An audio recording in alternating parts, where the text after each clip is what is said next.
bibigyan ka namin ng 10 milyon. Hindi, joke lang. Bibigyan ka namin ng panghandawang spaghetti sa New Year o kaya sa Christmas. Ikaw na bahala. Guys, good morning, good afternoon, and good evening sa lahat for today's video. Nandito na po ako ngayon dahil nandito na po yung pamaskong handog ng Team Zombie.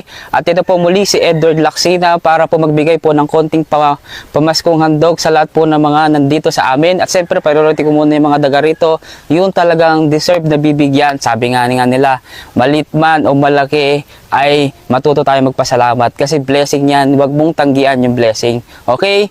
Punta na natin kung sino yung mga taong pagbibigyan natin in 5, 4, 3, 2 ulit sa panibagong bahay, guys. Tara, pasok po tayo, mamamas ko tayo, baka magbigay ng 500 to. Tao po, mamamas ko po. Tuloy po kayo. Ay, ito po, ito. Ito guys, si Miss Bea Alonso ng Sapang Maragul. Walang iba kundi si